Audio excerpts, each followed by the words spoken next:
Olá, meus irmãos, a graça e paz em Cristo. Que bom estar aqui com vocês nessa turma. Eu quero me apresentar. Meu nome é Ricardo Narciso. Eu sou professor aqui na Faculdade Equacional de Teologia desde o ano de 2015. Devido a alguns compromissos acadêmicos e ministeriais, eu fiquei afastado durante algum tempo e retornamos no ano passado, onde, com a graça de Deus, temos lecionado para algumas turmas. Além de pastor, de professor, né, eu também sou ministro da Igreja Presbiteriana do Brasil e também sou escritor, né?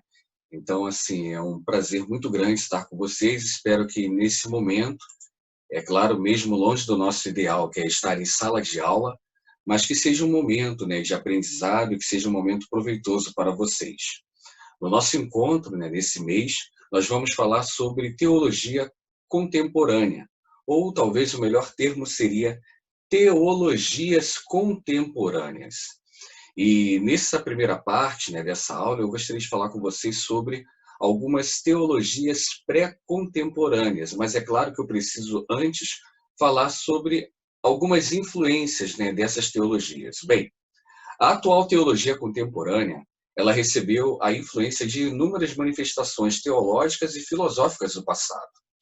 E para uma melhor compreensão da teologia contemporânea, é imprescindível que nós conheçamos as principais correntes, né, as principais tendências teológicas desde os dias dos apóstolos que continuam a nos influenciar até os dias de hoje.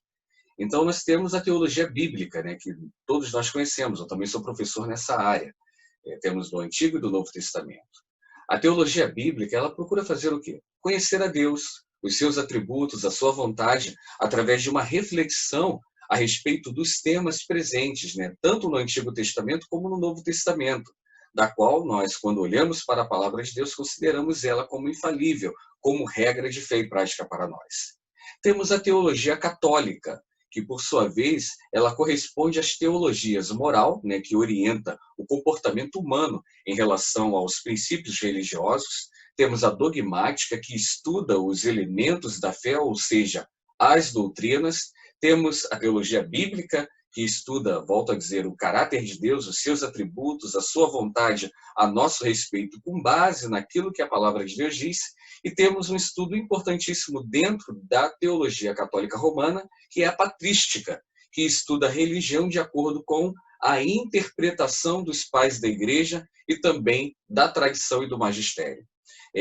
Pouquíssimos evangélicos estudam a patrística, né? E vocês, caso ainda não tenham feito, é importante. A patrística compreende aquele período dos 8 primeiros séculos, né, da era cristã, em que se levantaram ali alguns pensadores, né, que receberam esse nome de pais da igreja. Alguns são pais apologistas, e eles vão escrever tratados e documentos extraordinários em defesa da fé. Vale a pena você conhecer esses pensadores.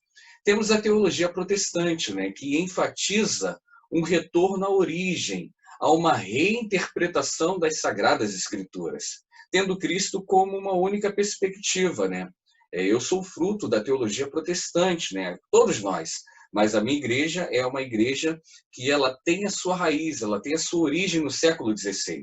Então, eu como cristão protestante, né, reformado, eu sigo aqueles principais temas, né? O sola escritura, solus Christus, sola fide, sola gratia e soli deo gloria, que seria os somentes, né? Somente as escrituras, somente Cristo, somente a fé, somente a graça, somente a Deus nós damos glória. Então, esses são os pressupostos da teologia protestante. Temos também a teologia natural, ou de teodiceia, que ela busca o conhecimento de Deus baseando-se através da razão humana. Passamos também pela teologia especulativa, né, que tem um fundamento, né, o estudo sintético dos textos sagrados, né, ela vai se apoiar mais nos conhecimentos filosóficos do homem. E essa categoria ela também costuma ser classificada por alguns teóricos como teologia tomística, devido à sua influência, né, em Tomás de Aquino. A teologia contemporânea ela vai se originar diretamente de um método especulativo. E desde a reforma do século XVI, ela tem tomado várias direções conforme as designações recebidas, né? algumas chamam de teologia modernista, teologia neomodernista, teologia da esperança, teologia do evangelho social, teologia do cristianismo sem religião, teologia da morte de Deus, né, e várias outras teologias que nós vamos discutir aqui nesse nosso encontro aí de 8 aulas, né, talvez 7 devido ao feriado que vamos ter. Bem, temos também uma teologia que é vista como teologia mística, que ela fundamenta-se na experiência religiosa, que permite ao iniciado supor-se imediatamente relacionado com a divindade, sendo sinais dessa união as visões, os êxtases, as profecias e os estigmas. Por isso é muito perigoso alguns movimentos que nós observamos, né, principalmente dentro do movimento pentecostal, para não ser confundido com um tipo de teologia mística, em oposição à teologia bíblica. Então a gente precisa ter cuidado. Bem, quais são as características da teologia mística? Em primeiro lugar, a teologia mística ela não tem caráter reflexivo. A teologia mística ela não dá propriedade ao uso da razão.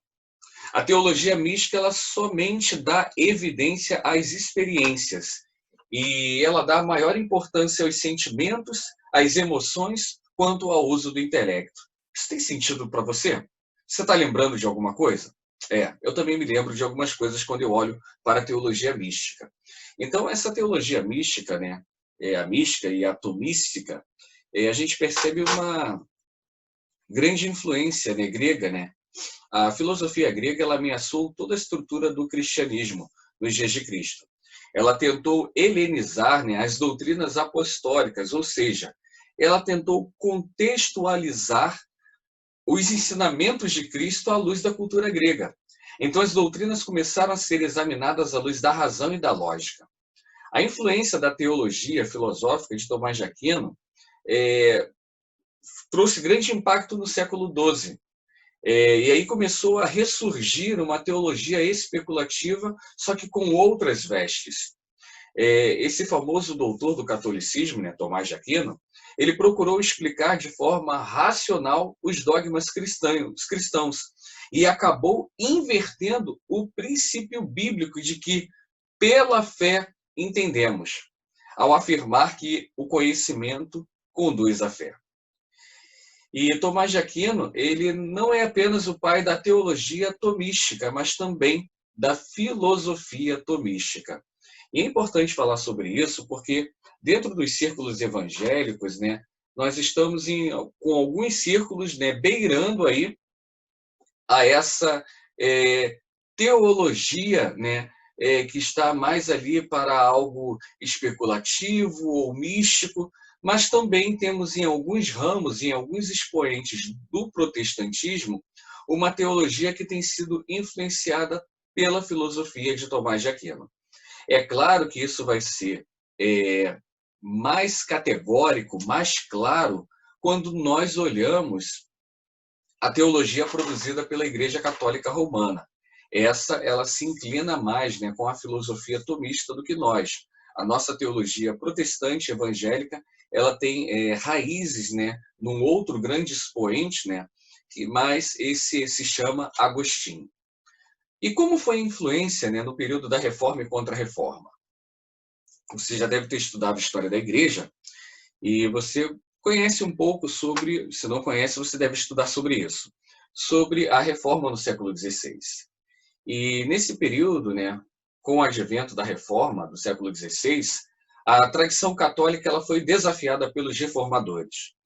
Os reformadores eles se apegaram às Sagradas Escrituras e trouxeram à lume os grandes fundamentos da fé cristã, como, por exemplo, a autoridade suprema da Bíblia, a justificação pela fé, o significado verdadeiro dos sacramentos, o sacerdócio universal dos crentes, entre outros temas. Então, as divisas protestantes tornaram-se célebres. Volto a dizer, solus Christus, sola Scriptura, sola fide, sola gratia, soli Deo gloria. Porém, a Igreja Católica ela precisou se posicionar contra isso. E a Igreja Católica Romana, ao ver-se ameaçada por esses expoentes da Reforma, que ocorreu no século XVI, eles insurgiram-se num movimento que nós vamos chamar de movimento de Contra-Reforma. principalmente através de uma convocação, né, de um concílio, que foi o Concílio de Trento. Né? O Concílio de Trento ele se reuniu durante 18 anos, do ano de 1545 ao ano de 1563. E o que aconteceu nesse concílio? Bem, nesse célebre concílio, ficaram confirmados, né, pela Igreja Católica Romana todos os dogmas que por ela anteriormente já haviam sido aceitos. A tradição foi considerada de valor igual ao da Bíblia e ainda se juntaram-se ao cânon do Antigo Testamento alguns livros, né, que talvez você chame de livros apócrifos. Não faça isso, porque livros apócrifos trazem uma ideia de falso, não inspirado, né, melhor, falso, e o contexto não é esse, não é que o livro seja falso, ele não é inspirado. Então eu gosto de trabalhar com os alunos o outro termo, e eu gostaria que você usasse esse termo, que nós vamos chamar os livros apócrifos de livros deuterocanônicos, tá? Porque eles são livros autênticos, quero dizer, foram escritos dentro de um contexto histórico, porém, eles não passaram pelo crivo de aceitação para fazerem parte do cânon. O outro ponto que é importante tratar dentro desse período, né, é Galileu e a Inquisição. Você lembra de Galileu, né, aquele grande físico?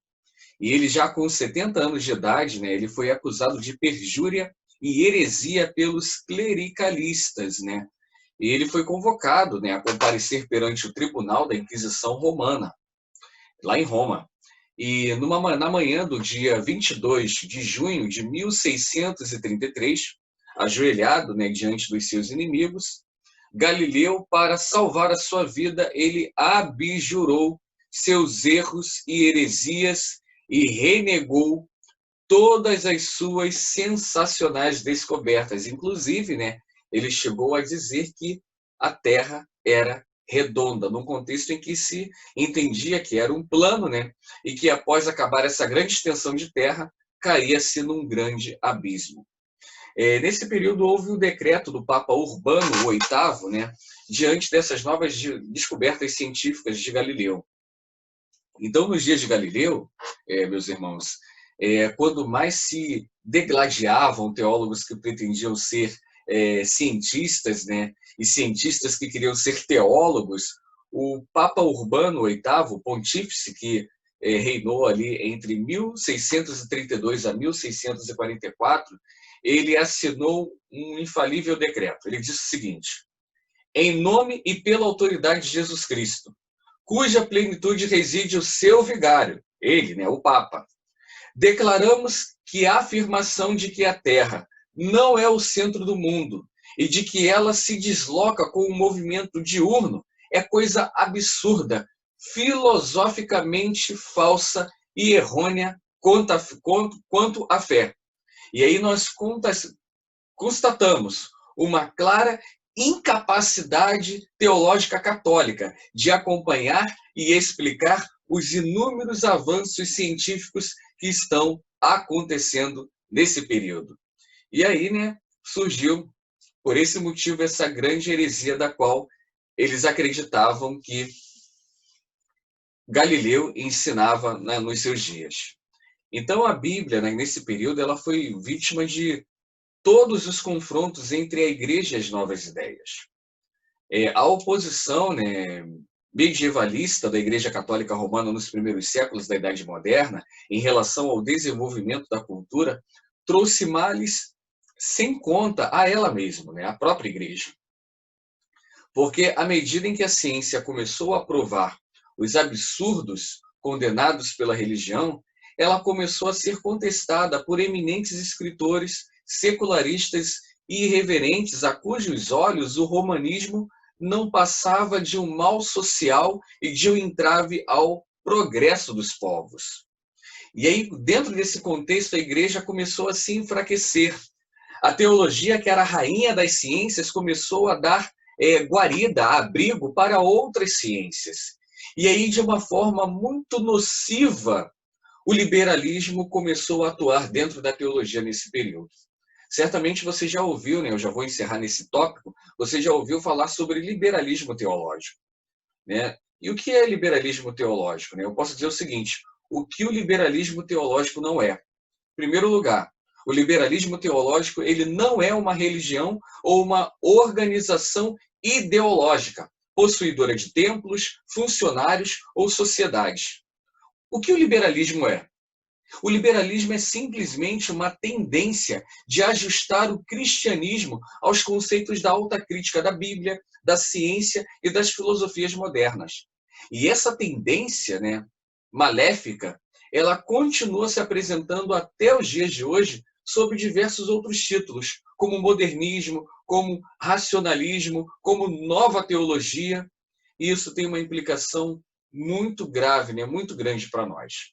Dentro desse contexto surge a alta crítica, né? Principalmente dentro do campo da exegese bíblica. A alta crítica, em nome dado aos estudos críticos da Bíblia, ela na sua abordagem trata a Bíblia como uma literatura, utilizando-se do aparato crítico normalmente aplicado a textos literários semelhantes. Ela caracteriza a Bíblia de uma forma geral, por não partir do dogma que a Bíblia ela é inerrante em tudo aquilo que ela produz. E aí, por causa disso, eles confrontam e procuram fazer correções naquilo que a Bíblia apresenta. Em contraste com a baixa crítica, né, que o foco da baixa crítica está no estudo dos autores bíblicos, no processo de formação editorial, na transmissão histórica e no contexto de formação, né, que nós vamos chamar de Citizenleben, né? Então, esse é o ponto aí de estudo, tá? Nós vamos encerrar esse encontro aqui, é somente para dar essa pincelada. Eu já estou terminando a apostila de vocês, eu acredito que até, eu não sei se é na nossa primeira aula, e na quinta-feira eu já estarei com a apostila, mas se não estiver com a apostila pronta, até o final de semana eu já estarei encaminhando para vocês. A plataforma já está disponível, né? Por isso você está acessando esse vídeo, e compartilhe para os demais alunos, para que eles possam, assim, se juntar a nós. Que seja um momento bem proveitoso, tá? Aproveite esse momento de quarentena, eu sei que você tem muitas atribuições, mas tente ler a apostila na sua inteireza. Nós vamos criar fóruns aqui pelo Zoom, para a gente discutir, mas as aulas são essas aulas aqui que eu já estarei compartilhando com vocês, tá bom? Que Deus abençoe e tenha uma semana abençoada na presença do nosso Deus. Qualquer coisa que precisarem, já tem na apostila, vai sair aí o meu contato, né, através de e-mail, e vocês poderão fazê-lo entrando em contato comigo. Que Deus abençoe a vida de cada um de vocês.